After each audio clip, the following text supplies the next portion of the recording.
Okay, I am joined by Olga Sommer, Director of Revenue Management for the soon-to-open Nobu Hotel London Portman Square, coming to us from, of course, London. How are you? Yes, I'm really well. Thank you very much. Thank you very much for having me on your show, and I hope you're well too. I'm good. So before we get into opening a hotel amid a pandemic, which seems odd, but it is happening, I've seen it, tell me how you think the impact of COVID-19 has changed revenue management. Well, a lot of your, I think, previous guests mentioned zero-based forecast. So that's one of the first things that we all kind of picked up on because we lost, of course, the base business. But a few words, if I could add, the way we view market segmentation has changed. The way those markets right now behave is very different to pre-pandemic time.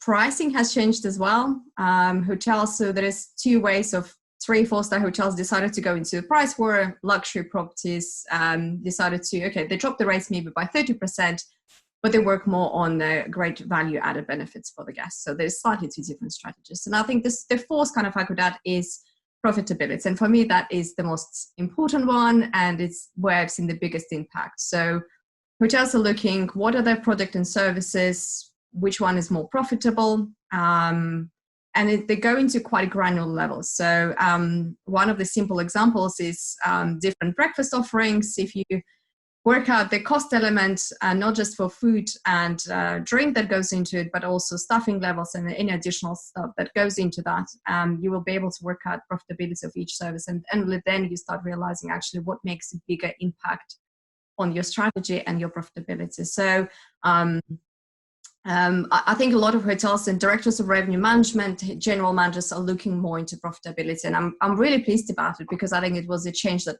meant to happen a long time ago. Okay, so let's talk about opening a hotel amid a pandemic. How's that going? It's been really interesting. It's been challenging occasionally. Normally in any new openings, you will have stakeholders, their expectations, and the building or construction work that are kind of the main implications and how you manage it effectively. But here we also have international travel, how it's changed throughout the last 6 months, and then also government and the government announcements that will have and its implications and impact on the consumer confidence. So there are much more elements that we have to consider and manage, and it has direct implications on what we do on a day-to-day basis. So,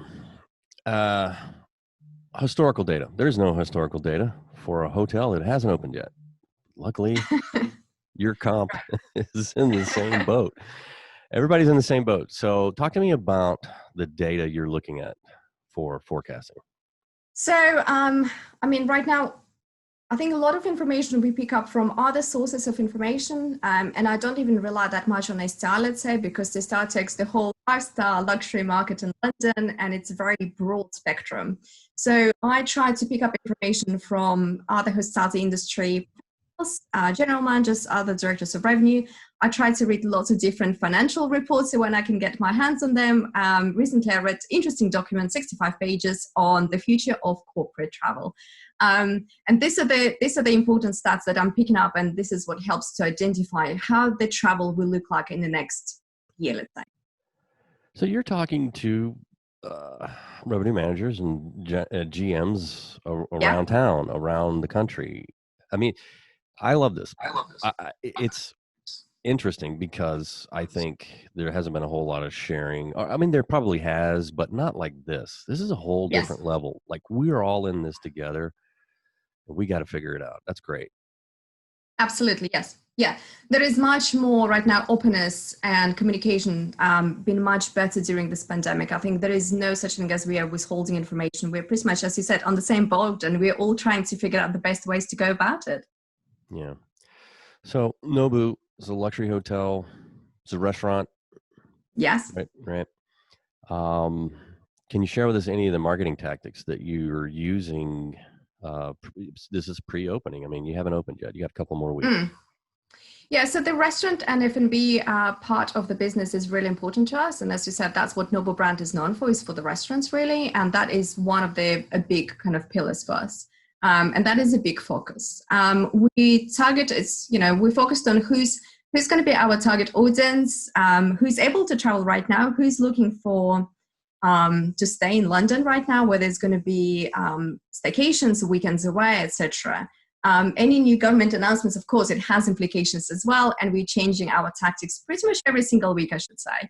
The way we target them is slightly different as well, because we are focusing more maybe on a more domestic market, as pretty much most of the hotels do, as you know, as well.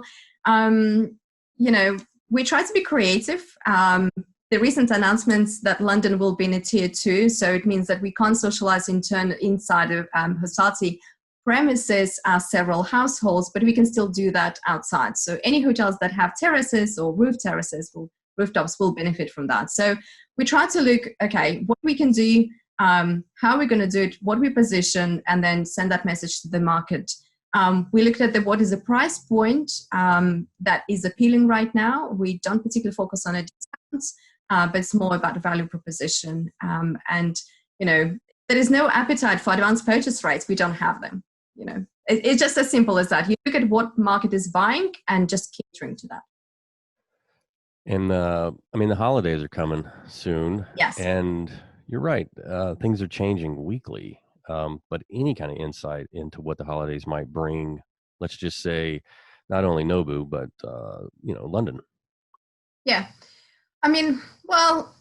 We are all social creatures. We still want to socialize. We still want to go out. If we are not able to travel, we still want to have those luxuries once in a while. So there is still a great desire to go for afternoon teas, dining out.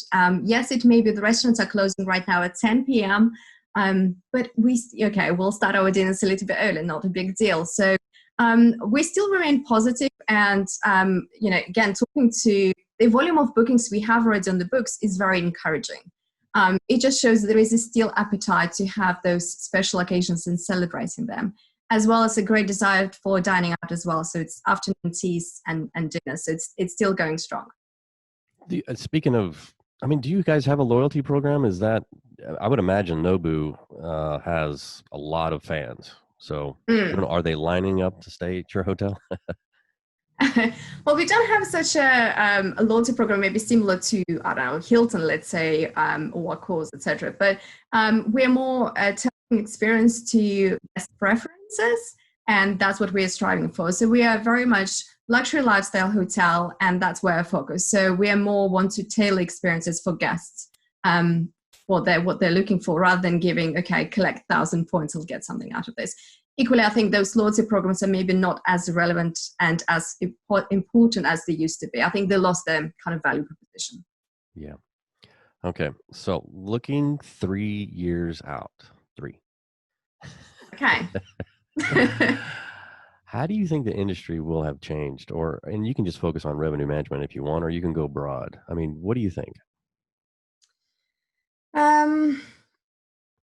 Good question. I didn't expect that one. I think it will be, more automation for revenue management function, and probably other functionalities as well. I think will be, within the revenue, there will be probably 50-50 split between rooms revenue and other revenues. And it will be more focused on experiences. I think we will not see corporate travel to come back ever to the same level as it was pre-pandemic. The trends will be very different. Travel behavior will be very different as well. Customers will be looking for more brand propositions, but also impact of their purchases and the value to not just the economy, to impact on the economy, but also to the social aspect, I think, in overall. All right. Well, thank you for joining me, Olga. That's all right. It's been a pleasure. Thank you very much for having me. Yes, ma'am.